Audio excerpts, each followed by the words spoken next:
আজকের গল্প হৃদয়ে লিখেছি তোমারই নাম, লেখিকা নুসরাত জাহান বৃষ্টি। পর্ব 3। আব্বা দেখেন দেখেন, জননেতা শেখ আবরার জাহিন নাকি বিয়ে করেছে, তাও আবার ছোট ভাইয়ের হবু বউকে। সাদিকের কথা শুনে বর্তমান মেয়র খলিল তালুকদার মুখের উপর থেকে নিউজ পেপারটা সরিয়ে ধমকের সুরে ছেলেকে বলেন, কিসব উল্টাপাল্টা বকছিস তুই? মাথা ঠিক আছে তোর? বিশ্বাস করেন আব্বা, এই যে দেখেন আর্টিকেলটা। সাদিক তার ফোনটা এগিয়ে দেয় খলিল তালুকদারের দিকে।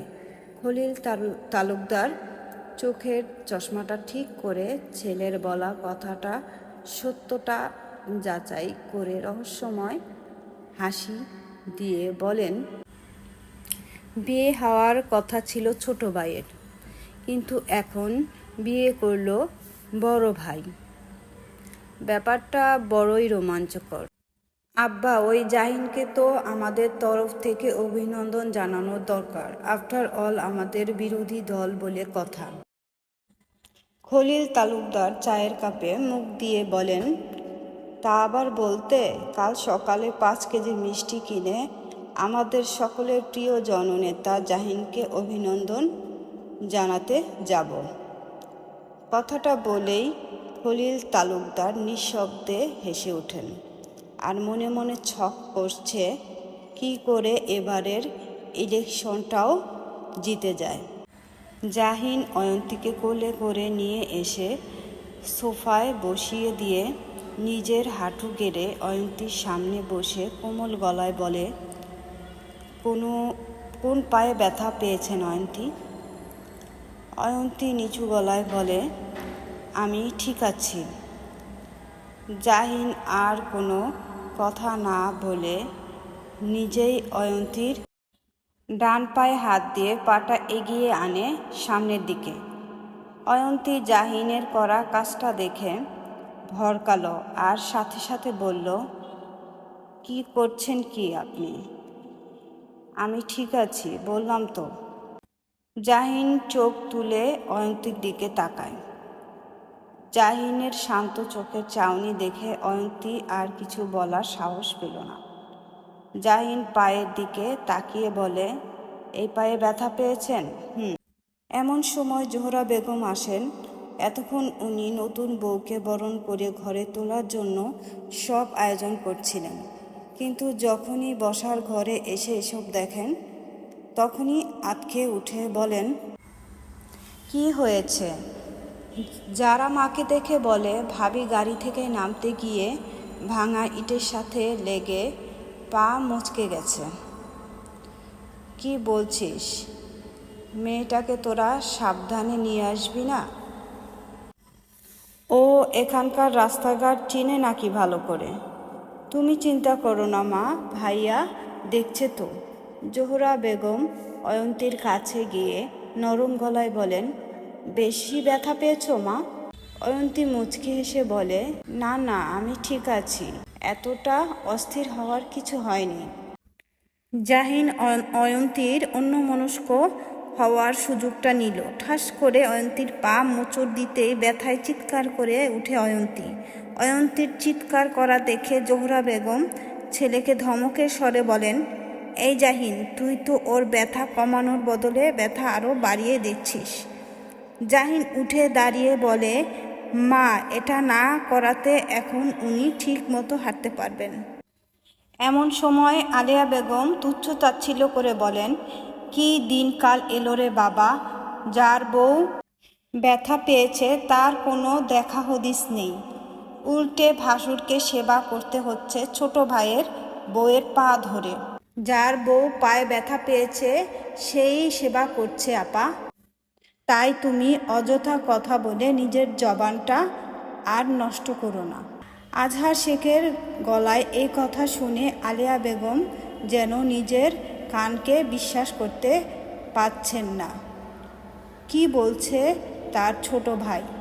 যার বউ পায়ে ব্যথা পেয়েছে সে সেবা করছে মানে? আলেয়া বেগম অবিশ্বাস্য গলায় বলেন, মানে ঠিক বুঝলাম না তোর কথা।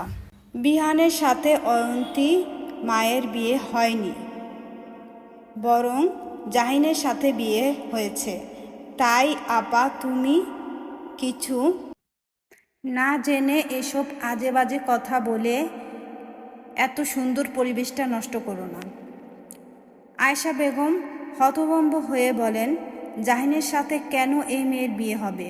বিয়ে তো রিহানের সাথে হওয়ার কথা ছিল। ছিল, কিন্তু রিহান বিয়ে করবে না বলে পালিয়ে গেছে। ও পালিয়ে গেছে বলে তোরা জাহিনের সাথে এই মেয়ের বিয়ে দিয়ে দিবি জোর করে? একবারও ওর মতামত জানার প্রয়োজন বোধ করলি না? আর তোরা তো সকলে জানিস আমার হিয়া জাহিনকে কতটা জাহিন ফুপুর কথার মাঝেই ফুপুকে থামিয়ে স্থির কণ্ঠে বলে, ফুপু, আমি নিজে থেকে এই বিয়েটা করেছি, কেউ আমাকে জোর করেনি। আর তুমি খুব ভালো করেই জানো অন্য কারোর মতামত আমার উপরে জোর করে চাপিয়ে দিতে পারে না, যতক্ষণ না সেটা আমি নিজ থেকে করতে চাইব। আর প্লিজ তুমি চিৎকার চেঁচামেচি বন্ধ করো। নতুন বউ ঘরে এসেছে, তাকে বরণ করে ঘরে তুলো। জাহিন কথাটা বলে অয়ন্তীর দিকে এক পলক তাকিয়ে সিঁড়ি বেয়ে নিজের ঘরে চলে যায়। আজকে সারাদিন অনেক ধকল গেছে নিজের উপরে, এবার অন্তত নিজেকে রিফ্রেশ করা দরকার। এদিকে আলেয়া বেগম পাগলের মতো বিড়বিড় করে বলেন, এটা কিছুতেই হতে পারে না। ওখানে ভাইজান থাকার পরেও কি করে জাহিনের সাথে এই মেয়ের বিয়ে হয়? এখন যদি হিয়া জাহিনের বিয়ের খবরটা জানে তাহলে কি হবে? আমার মেয়েটা তো নিজেকে শেষ করে দেবে। আলেয়া বেগম উঁচু গলায় ছোট ভাইকে বলেন, আজহার ভাইজান কোথায়? ভাইজান বাগানে আছেন। ভাইয়ের কথাটা শুনে আলেয়া বেগম অয়ন্তীর দিকে এক নজর তাকিয়ে বাগানে যাওয়ার উদ্দেশ্যে বেরিয়ে পড়েন। এদিকে অয়ন্তী চিন্তায় পড়ে যায়, ফুপু কি এমন বলতে চেয়েছেন যেটা জাহিন বলতে দেয়নি। চিন্তিত অয়ন্তীর মাথায় জোহরা বেগম হাত বাড়িয়ে বলেন, আমার ইচ্ছেটা এতদিনে পূর্ণ হলো। আমার ঘর আলো করে আমার বড় ছেলের পুত্রবধূ এলো।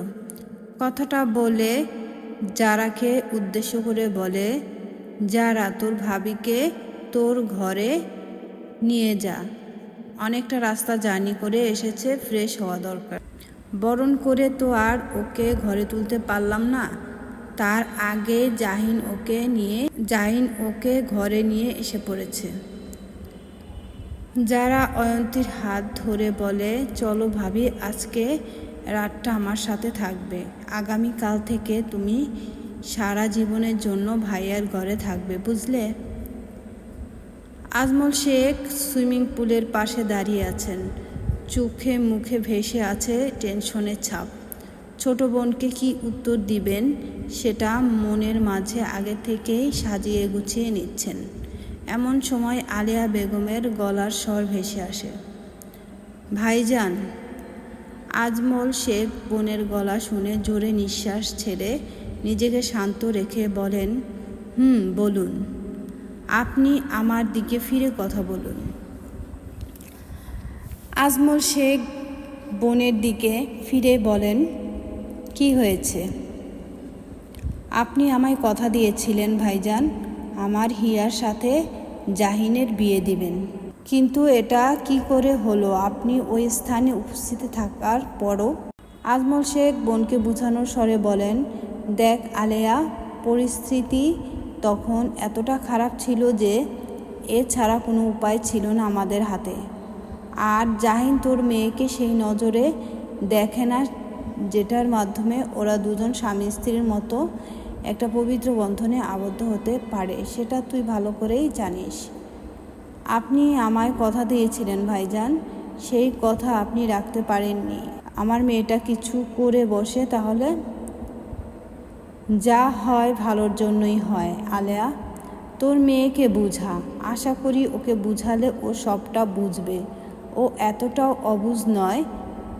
আর জাহিনকে আমি বললেই যে ও হিয়াকে বিয়ে করতে রাজি হয়ে যেত তেমনটা কিন্তু গ্যারেন্টি দেইনি আমি বলেছিলাম আমি চেষ্টা করব, কিন্তু এর আগেই সব কিছু হয়ে গেল যেটা আমাদের কারোর হাতেই ছিল না। কথাটা বলেই আজমল শেখ চলে যান। আলেয়া বেগম ভাইকে কিছু বলতে গিয়েও বলতে পারেননি। উনি জানেন জাহিন কোনোদিন হিয়াকে বিয়ে করতে রাজি হতো না, কিন্তু তারপরও মেয়ের মুখের দিকে তাকিয়ে শেষ চেষ্টা করতে চেয়েছিলেন। কিন্তু এখন চেষ্টা করে হওয়ার লাভ নেই। আলেয়া বেগম তাড়াতাড়ি করে হিয়াকে ফোন দেয়। এতক্ষণে মেয়ের হয়তো জানা হয়ে গেছে জাহিনের বিয়ের খবরটা। চারিদিকে যেভাবে ছড়িয়ে গেছে জাহিনের বিয়ের খবরটা, কিন্তু হিয়া আলেয়া বেগমের ফোন ধরছে না। টেনশনে আলেয়া বেগমের মাথা কাজ করছে না মেয়েকে কি করে সামলাবে এটা ভেবে। অয়ন্তী ফ্রেশ হয়ে জামদানির মাঝে লাল টুকটুকে একটা শাড়ি পরেছে। একেবারে মনে হচ্ছে যেন সদ্য ফুটন্ত লাল গোলাপ। যারা অয়ন্তীর দিকে মুগ্ধ নয়নে তাকিয়ে বলে, ভাবি তোমাকে খুব সুন্দর লাগছে। অয়ন্তী যারার কথায় লাজুক হাসি দেয়। যারা অয়ন্তীর কাছে এসে অয়ন্তীর হাত ধরে বেডে বসাতেই যারার পায়ের সাথে অয়ন্তীর পা লাগতেই অয়ন্তী ব্যথায় কুঁকড়ে ওঠে। অয়ন্তীর আর্তনাদ শুনে যারা অস্থির হয়ে বলে, সরি ভাবি, আমি আসলে বুঝতে পারিনি। অয়ন্তী দাঁতে দাঁত চেপে ব্যথা সহ্য করে বলে, আমি ঠিক আছি যারা, তুমি একটু বসো, ভাইয়ার কাছ থেকে ব্যথার ওষুধটা নিয়ে আসি, না হলে হয়তো রাতের মাঝে ব্যথাটা বাড়তে পারে। যারা অয়ন্তীকে কিছু বলার সুযোগ না দিয়ে জাহিন সবে মাত্র শাওয়ার নিয়ে বের হয়েছে। আয়নার সামনে দাঁড়িয়ে ভেজা চুলগুলো ঠিক করছে আর মনে মনে ভাবছে আজকে কি থেকে কি হয়ে গেল তার সাথে। যে কোনো দিন বিয়ে করবে না বলে ভেবেছিল সে আজ থেকে বিবাহিত ভাবতেই হাসি পাচ্ছে জাহিনের। তবে জাহিনের নিজের সর্বোচ্চটা দিয়ে চেষ্টা করবে এই পবিত্র বন্ধনটাকে আগলে রেখে একটা স্বাভাবিক সম্পর্ক গড়ে তুলতে। ফোনের কর্কশ শব্দ শুনে জাহিন নিজের ভাবনা থেকে ফিরে আসে। ফোনের স্ক্রিনে তাকিয়ে দেখে নুহাস কল করেছে। জাহিন কানের কাছে ফোনটা নিয়ে হ্যালো বলতেই নুহাস ভরাট কণ্ঠে বলে, ভাই, নিউজটা কি সত্যি যেটা চারদিকে ছড়িয়েছে? তার মানে সত্যি বিয়ে করেছো? আর রিহানও কোথায় আছে? জানি না। খোঁজ করনি? না। কেন? এসব কথা বাদ দে নুহাস, ওখানের কি খবর সেটা বল। সব কিছু কি সেট করা হয়ে গেছে? আমি আগামীকাল সব কিছু শেষ করে রাতের মাঝে ফিরে আসব। জাহিন কিছু বলতে যাবে তখন যারার কণ্ঠ ভেসে আসে, ভাইয়া ভিতরে আসবো? জাহিন কল না কেটে যারাকে বলে, আয়। যারা ঘরে ভিতরে ঢুকে বলে, ভাইয়া অয়েনমেন্টটা দিবে, ভাবির পায়ে মালিশ করা দরকার। জাহিন চিন্তিত হয়ে বলে, ওনার পায়ে ব্যথাটা কি বেড়েছে? সামান্য একটু, ওষুধ দিলে ঠিক হয়ে যাবে। জাহিন নিচের ঠোঁট কামড়ে বলে, ও দেখ ড্রয়ারে আছে। যারা এগিয়ে যায় ড্রয়ারের দিকে, কিন্তু কারো নাম শুনে সহসা থেমে যায় পা দুটো। জাহিনের মুখ থেকে নুহাসের নামটা শোনা মাত্র যারার বুকটা ধক করে ওঠে, কিন্তু মুহূর্তের মাঝে মনটা খারাপে পরিণত হয় এটা ভেবে যে এই 5 দিনের মাঝে নুহাসকে এতগুলো কল দিয়েছে, সে কিন্তু একটা কলও কি ধরতে পারল না। নুহাস এতটাই ব্যস্ত থাকে নাকি এই ব্যস্ততা শুধুমাত্র তার জন্য আর তাকে অবহেলা করার জন্য? যারাকে এভাবে দাঁড়িয়ে থাকতে দেখে জাহিন বলে, কি রে, এখানে দাঁড়িয়ে আছিস কেন? যারা ভাইয়ের কথা উত্তর না দিয়ে তাড়াতাড়ি করে অয়েনমেন্টটা নিয়ে ঘর থেকে বেরিয়ে হয়ে পড়ে। জাহিন বড্ড অবাক হয় বোনের কড়া আচরণ দেখে। এদিকে নুহাসও কিছু না বলে ধুম করে ফোন কেটে দেয়, মানে জাহিন যেন একটা গোলক ধাঁধার মাঝে পড়ে যায়। নুহাস ফোনটা সোফার উপরে রেখে চোখ বন্ধ করে মাথাটা সোফাতে হেলিয়ে দেয়। আজ 5 দিন পর মেয়েটির কণ্ঠ শুনতে পেল নুহাস। এই 5 দিন ইচ্ছে করেই নুহাস যারার কল ধরেনি। যারা যে নুহাসকে ভালোবাসে সেটা নুহাস অনেক আগেই টের পেয়েছিল, কিন্তু নিজের মনের ভুল ভেবে সবটা উড়িয়ে দিয়েছিল। কিন্তু যত দিন যাচ্ছিল তত যারার কার্যক্রম আর একটা ডায়েরি পড়ে নিশ্চিন্ত হলো যে যারা তাকে ভালোবাসে। কিন্তু নুহাস যেই মানুষটাকে নিজের করে কোনোদিন পেতে পারবে না, সেই মানুষটার প্রতি মায়া বাড়াতে চায় না। তারপর থেকে শুরু হয় যারার প্রতি নুহাসের অবহেলা। যারা যে নুহাসের অবহেলার জন্য কষ্ট পায় সেটা নুহাস খুব ভালো করেই বুঝতে পারে, কিন্তু নুহাসের হাত পা বাঁধা। চাইলেও যারার ভালোবাসার ডাকে সে সাড়া দিতে পারবে না। হৃদয়ে লিখেছি তোমারই নাম, লেখিকা নুসরাত জাহান বৃষ্টি, পর্ব 4। যারা মুখটা মলিন করে নিজের ঘরে ঢুকে। অয়ন্তী যারার মলিন মুখ দেখে বলে, কি হয়েছে যারা? ভাবির কথা শুনে যারা মুচকি হেসে অয়ন্তীর কাছে এসে বলে, কিছু হয়নি ভাবি, তুমি অয়েনমেন্টটা লাগিয়ে নাও, না হলে সময়ের সাথে সাথে ব্যথাটা আরও গাঢ় হতে শুরু করবে। অয়ন্তী যারার কাছ থেকে অয়েনমেন্টটা নেয়, কিন্তু অয়ন্তীর ঠিক ভালো ঠেকছে না যারাকে দেখে। একটু আগ পর্যন্ত আর এখন কি এমন হলো এতটুকু সময়ের মাঝে যে এভাবে গুমড়ে গেছে। অয়ন্তী অয়েনমেন্টটা পায়ে লাগিয়ে রাখবে, ঠিক সেই সময় চিৎকার চেঁচামেচির আওয়াজ ভেসে আসে নিচ থেকে। অয়ন্তী স্পষ্ট বুঝতে পারছে জাহিনকে নিয়ে কিছু একটা বলছে মেয়েলি কণ্ঠের মালিক, কিন্তু এটা বুঝতে পারছে না মেয়েটি কে যে এভাবে চিৎকার করছে। অয়ন্তী না বুঝলেও যারা খুব ভালো করে বুঝতে পারছে চিৎকার করে কথা বলার মালিকটা কে। যারা অয়ন্তীকে বলে, ভাবি তুমি বসো, আমি আসছি। কথাটা বলে যারা দ্রুত পায়ে বের হয়ে যায় রুম থেকে। অয়ন্তী কিছু সময় বসে থেকে ধীর পায়ে হেঁটে রুম থেকে বের হয়ে করিডোরে এসে রেলিংয়ের পাশে দাঁড়িয়ে নিচে তাকাতেই চমকে যায়।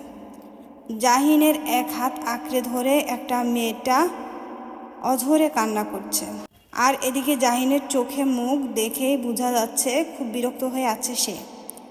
যে কোনো সময় হয়তো বোমা ফেটে যেতে পারে। অন্যদিকে মেয়েটি বারবার বলছে, কেন করলে এমনটা জাহিন ভাই, আমার সাথে কেন করলে? তুমি তো জানতে আমি তোমাকে ভালোবাসি, তারপরও এটা কি করে করলে আমার সাথে? বাড়ির সবাই হিয়া আর জাহিনকে ঘিরে দাঁড়িয়ে আছে, কিন্তু কেউ কিছু বলছে না। জাহিনও চুপচাপ দাঁড়িয়ে আছে।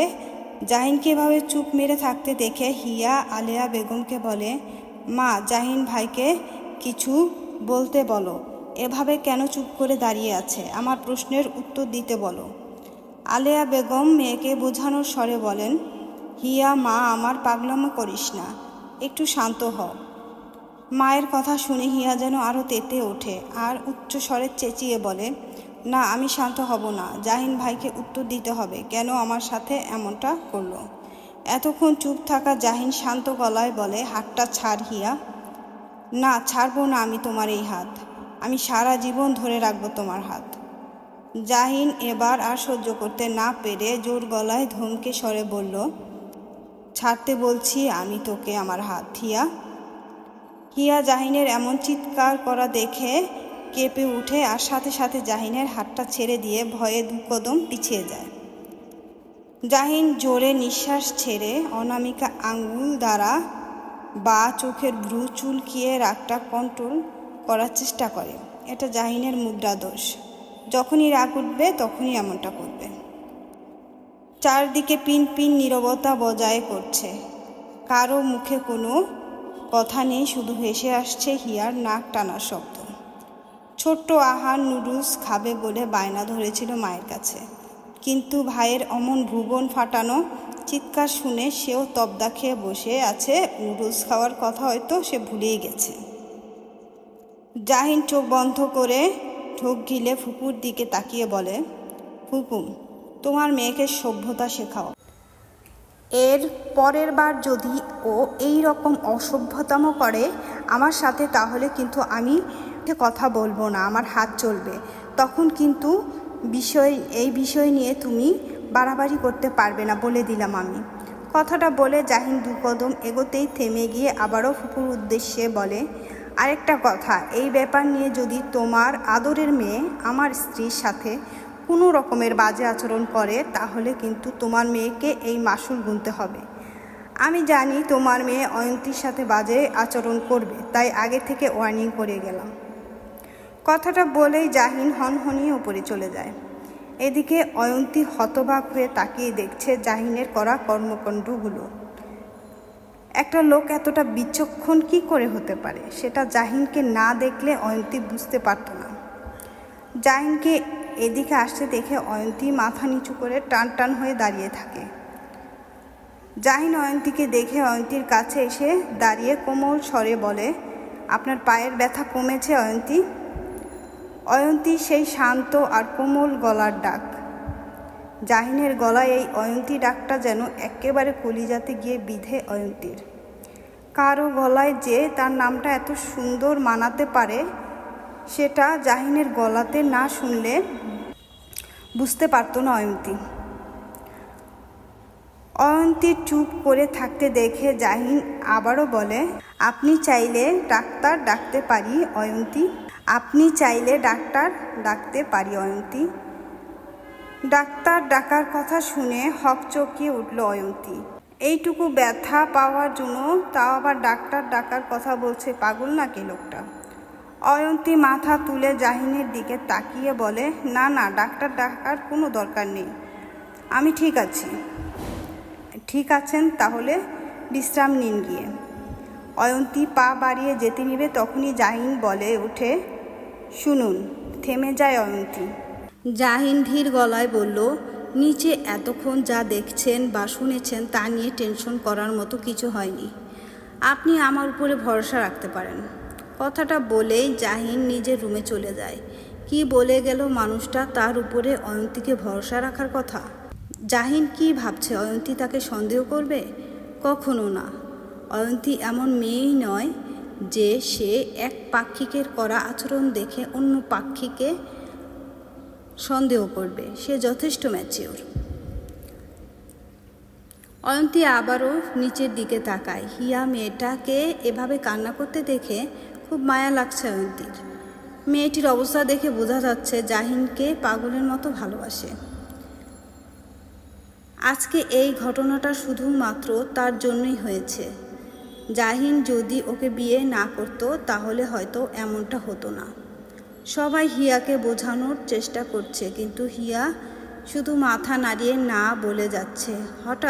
হঠাৎ করেই হিয়া উপরের দিকে তাকায়। হিয়ার তাকানো দেখে অয়ন্তী ভড়কে যায়। হিয়ার চোখ দুটো রক্ত লাল বর্ণ হয়ে আছে অতিরিক্ত কান্না করার জন্য। আর তার উপরে অয়ন্তীর দিকে এমনভাবে রাগী চোখে তাকিয়েছে যে অয়ন্তী কিছুটা ভয় পেয়ে যায়। অয়ন্তী আর এক মুহূর্ত এখানে না থেকে পা ব্যথা নিয়ে দ্রুত কদমে রুমে চলে আসে। আর এদিকে হিয়া দাঁতে দাঁত চেপে নাকের পাটা ফুলিয়ে বলে, যে আমার জাহিন ভাইকে আমার কাছ থেকে কেড়ে নিয়েছে তাকে এর মাসুল গুনতে হবে। জাহিন ভাইকে পাই কিংবা নাই পাই, কিন্তু তোমার সাথে আমার ফাইট ঠিকই হবে। জানি তোমার এতে কোনো প্রকার দোষ নেই, কিন্তু এটা আমি মেনে নিতে পারছি না, আর হয়তো মেনে নিতে পারবও না। তবে চেষ্টা করব মেনে নিতে, কিন্তু যতদিন চেষ্টা করব সবটা মেনে নিতে, ততদিন না হয় তোমার আর আমার মাঝে একটু ফাইটটা চলুক, দেখি সেই ফাইটে কে বিজয়ী হয়। অয়ন্তী রুমে এসে জোরে নিঃশ্বাস ছাড়ে। রুমে আসতেই ফোন বেজে ওঠে। আচমকা এভাবে ফোন বেজে উঠাতে অয়ন্তী ফোনের কর্কশ শব্দ শুনে ভয়ে কেঁপে ওঠে। নিজেকে অয়ন্তী স্বাভাবিক করে দেখে মামনি ফোন করেছে। অয়ন্তী কানের কাছটায় ফোনটা নিয়ে বলে, হ্যালো মামনি। ফোনের অপর প্রান্ত থেকে ফাতেমা আক্তার ভারাক্রান্ত গলায় বলেন, কি করছিস মা? ওখানে সব কিছু ঠিক আছে তো? অয়ন্তী ওই বাড়ির সকলকে দুশ্চিন্তায় না ফেলানোর জন্য বলে, হ্যাঁ মামুনি, সব ঠিক আছে। তোমরা ঠিক আছো? হ্যাঁ মা, ঠিক আছি। অয়ন্তী মন ভার করে বলে, তুমি আমার বিদায় বেলার সময় আসলে না কেন? একটা কাজে আটকে গিয়েছিলাম মা। কালকে তো আসবেই তোর বাবা আর ফায়েজ, মন খারাপ করিস না। অবন্তী ফোন করেছিল তোমাকে? করেছিল তো, আর তোর খোঁজও নিয়েছিল। ও কি আমার সাথে কথা বলবে না? বলবে। তোর উপর একটু অভিমান করেছে তো, দেখিস ওর অভিমানটা খুব জলদি কমে যাবে। আর যখন বাড়িতে এসে দেখবে তুই নেই, তখনই তোকে নিজে থেকে ফোন করবে। তাই এত চিন্তা করিস না। ওর পরীক্ষা কেমন হয়েছে? বলল তো ভালো হয়েছে। আচ্ছা রাখি রে মা, অনেক কাজ পড়ে আছে। ফাতেমা আক্তার ফোনটা কেটে দেন। অয়ন্তী কিছুক্ষণ একাই বসে থাকে। এর কিছুক্ষণ পর যারা আসে, হাতে করে খাবারের থালা দুটো টি টেবিলের উপর রেখে যারা বলে, ভাবি আজকে আমি আর তুমি একসাথে খাবো। খেতে ইচ্ছে করছে না যারা। তা বললে কি হয়? কিছু তো খেতেই হবে, না হলে মা আমাকে আস্ত রাখবে না। এমন সময় আহান আসে হাতে এক বাটি নুডলস নিয়ে, আর খেতে খেতে বলে, ভাবি তুমি বরং নুডলস খাও আমার সাথে, খুব মজা হয়েছে, মা খুব ভালো নুডলস রান্না করে। যারা কপট রাগ দেখিয়ে বলে, এই আহান তুই যা তো এখান থেকে, আর তোর কয় বেলা নুডলস খাওয়া লাগে বলতো? সকালে একবার খেলি আর এখন আরেকবার। আর চাচিকেও বলিহারি, তুই চাইতেই নুডলস বানিয়ে দেয় কেন তোকে? তোমার সমস্যা কি আমি নুডলস খেলে? তুমি জানো না আমি হচ্ছে মায়ের একমাত্র আদরের ছেলে, তাই আমি যা চাই তাই দেয়। আর বাড়ির সবাই তোমার থেকে আমাকে বেশি আদর করে বলে তুমি কি হিংসা করো আমাকে? যারা ভেঙচি কেটে বলে, তোকে হিংসা? তাও আবার আমি?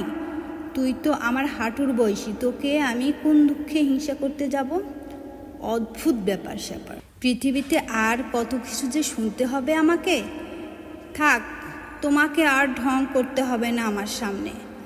অয়ন্তী শুধু অবাক হয়ে দুই ভাই বোনের ঝগড়া দেখছে। যারা মেকি হাসি দিয়ে আহানের পাশে বসে বলে, আহান ভাই আমার। আহান গম্ভীর গলায় বলে, কি হয়েছে? বলছিলাম নুডলস কি আরও আছে? আহান কিছুক্ষণ চুপ মেরে বসে থেকে শরীর দুলাতে দুলাতে বলে, আছে তো, যাও কিচেনে গিয়ে দেখো। সত্যি বলছিস তো? হ্যাঁ সত্যি বলছি। যদি মিথ্যে কথা বলেছিস তো তোর খবর আছে বলে দিলাম। যারা কিচেনে যাওয়ার উদ্দেশ্যে চলে যায়। আহানের চোখে মুখে ফুটে ওঠে দুষ্টুমির হাসি। অয়ন্তী আহানের চেহারা দেখে বলে, আহান তুমি মিথ্যে কথা বললে কেন? আহান অয়ন্তীর দিকে তাকিয়ে বলে, জানো ভাবি, বাড়ির সবাই আমাকে বেশি বেশি আদর করে দেখে আপু খুব হিংসা করে আমাকে। কিন্তু তুমি বুঝলে কি করে যারা তোমাকে হিংসে করে? আপুর চোখ মুখ দেখলেই বোঝা যায়। জানো সবাই কেন আমাকে এত বেশি আদর করে? কেন বেশি আদর করে? আমার একটা বড় ভাইয়া ছিল, কিন্তু ভাইয়াটা আমাদের সবাইকে একা রেখে পরপারে চলে গেছে। এরপরে এত বছর পরে আমি আমার মায়ের কোল আলো করে আসলাম, তাই তো সবাই আমাকে এত বেশি আদর করে। আহানের কথা শুনে অয়ন্তী ভাবনায় পড়ে যায়। তার মানে এই শেখ বাড়ির আরও একজন ছেলে ছিল, কিন্তু কি করে মারা গেল? অয়ন্তী কোমল গলায় আহানকে বলে, উনি কি করে মারা গেছেন আহান? আহান মুখ দিয়ে চ জাতির শব্দ উচ্চারণ করে বলে, তা তো জানি না। এমন সময় নিচ থেকে যারার চিৎকার ভেসে আসে। আহানকে বকতে বকতে আসছে। আহান তাড়াতাড়ি বিছানা থেকে নেমে বলে, আমি পালাই, না হলে এই হিংসুটে নারী আমাকে মেরেই ফেলবে। আহান নুডলসের বাটি নিয়ে দৌড়ে বের হয়ে যায় রুম থেকে। আহানকে বাইরে দেখতে পেয়ে যারা বলে, এই আহান দাঁড়া বলছি। আহানকে আর কে পায়, নিজের ঘরে ঢুকে দরজায় ছিটকানি লাগিয়ে দেয়। আর এদিকে যারা বকেই যাচ্ছে আহানকে, আর আহান ঘরের ভিতর থেকে চেঁচিয়ে বলে, এতই যখন শখ নুডলস খাওয়ার, হিংসুটে নারী, নিজে বানিয়ে খাও গিয়ে, আমারটার দিকে বদনজর দাও কেন? যারা বকতে বকতে নিজের রুমে ঢুকে আর অয়ন্তী বলে, আহান খুব দুষ্টু তাই না? ভীষণ দুষ্টু। ওর সব দুষ্টুমি আমি ফেস করি জানো। সবে তো এলে এই বাড়িতে, ওর দুষ্টুমি দেখতে দেখতে ক্লান্ত হয়ে যাবে, কিন্তু ও ক্লান্ত হবে না। আসলে কি বলো তো, কথায় আছে না, আদরে বাদর হয়ে যায়, ও হচ্ছে একটা বাদর। অয়ন্তী আহানের বলা কথাটা বলতে গিয়েও থেমে যায়। সবে মাত্র এই বাড়িতে এসেছে, 24 ঘন্টা পার হয়নি, এখনই যদি এসব জিজ্ঞাসা করে তাহলে ব্যাপারটা খুব খারাপ দেখায়। নিশুতি রাত, সবাই গভীর ঘুমে আচ্ছন্ন, কিন্তু একজনের চোখে ঘুম নেই। তার অতি প্রিয় একজন মানুষের কথা বারবার মনে পড়ছে, যাকে চাইলেই ছুঁতে পারবে না, চাইলেই তার সাথে মজার ছলে মারামারি করতে পারবে না, চাইলেই তার কণ্ঠ শুনতে পারবে না। এই না পারাটা যে জাহিনের হৃদয়কে প্রতি মুহূর্তে ক্ষতবিক্ষত করে। জাহিন বন্ধ এক কক্ষে সাদা দেয়ালটাতে টানানো বড় একটা ফ্রেম করা ছবির সামনে দাঁড়িয়ে আছে, পকেটে 2 হাত গুজে। কিয়ৎক্ষণ নিচের দিকে তাকিয়ে ছবিটির দিকে তাকায় জাহিন। ছবিতে থাকা একজন সুদর্শন পুরুষ মানুষ হাস্যোজ্জ্বল চেহারা তাকিয়ে আছে। জাহিন ধরা গলায় বলে, কেমন আছো ভাইয়া? জানি তুমি খুব ভালো আছো, কিন্তু আমি ভালো নেই, ভালো থাকতে পারি না। যখনই তোমার কথা মনে পড়ে তখনই বুকের মাঝখানে এক অসহ্য রকমের যন্ত্রণা অনুভব করি। জাহিন কথাটা বলে থামে, কিছুক্ষণ চুপ থেকে হাসি হাসি মুখে বলে, জানো ভাইয়া, আমি বিয়ে করেছি। তুমি বলতে না তোমার আগে আমার বিয়ে হবে। দেখো, সত্যি সত্যি তোমার আগে আমার বিয়ে হয়ে গেছে। তুমি তুমি দেখছো তো উপর থেকে সবটা? অবশ্যই দেখছো, আমি জানি সেটা। তোমার নিশ্চয়ই এখন খুব হিংসে হচ্ছে তাই না, তোমার আগে আমি বিয়ে করে ফেলেছি দেখে। জাহিন আবারও থামে, কিছুক্ষণ চুপ থেকে দুর্বল গলায় বলে, খুব মনে পড়ে তোমাকে, খুব। কেন আমাদের একা রেখে চলে গেলে চিরকালের জন্য? কেন একবারও চেষ্টা করা যেত না নিজেকে রক্ষা করার? হয়তো করেছিলে, কিন্তু পারোনি। বলতে বলতে জাহিনের গাল বেয়ে 2 ফোঁটা নোনা জল গড়িয়ে পড়ে। হাত বাড়িয়ে ভাইয়ের ছবিটাতে হাত বুলিয়ে মাথাটা হেলিয়ে দিয়ে চোখ বন্ধ করে দীর্ঘ নিঃশ্বাস ছাড়ে। চলবে।